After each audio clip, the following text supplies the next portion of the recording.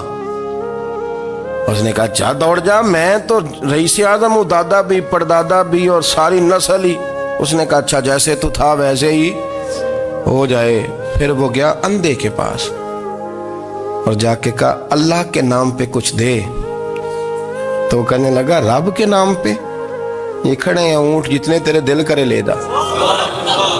اس نے کہا کیا معنی اس بات کا؟ کہنے لگا یار تجھے کیا بتاؤں، میں تو اندھا تھا، میں نے تو کبھی دنیا دیکھی نہیں تھی، پھر اس کریم نے فضل کیا تو مجھے بڑا کچھ دکھایا۔ میں کیا بتاؤں، میرا دل کر رہا ہے کہہ دوں کہ پھر اس نے کعبہ دکھایا، پھر اس نے روضہ رسول دکھایا، پھر اس نے ریاض الجنہ کے سجدے دکھائے، پھر اس نے اپنے محبوب کے دروازے کی رونقیں دکھائیں۔ اس نے بڑا کچھ دیا، اس نے بڑا نوازا۔ میرے پاس تو شاید میں بدکار پرانا خادم، کسے در ملی نہ ٹوئی، ایت واصف یار نے نظر جو کی تھی، پھر واصف ہی ہوئی۔ یہ تو اس کا کرم ہوا۔ تو یہ وہ کہنے لگا تو اللہ کے نام پہ جان مانگ، میں وہ بھی دینے کو تیار۔ میرے پاس تو شے کوئی نہیں تھی، مجھے تو اپنا پتہ ہے، میں تو کوئی شے نہیں تھا، کچھ نہیں تھا میرے پاس۔ یہ تو ان کا کرم ہے کہ رخ ان کا ادھر ہے، اور مختصر سی میری کہانی ہے، یہ جو بھی ہے ان کی مہربانی ہے۔ تو وہ کہنے لگا میں بھی کچھ لینے نہیں آیا تھا، تیری آزمائش ہی کرنے آیا تھا، تیری عزتیں بھی سلامت رہیں گی، تیرا مال بھی سلامت رہے گا، تیری شفا بھی۔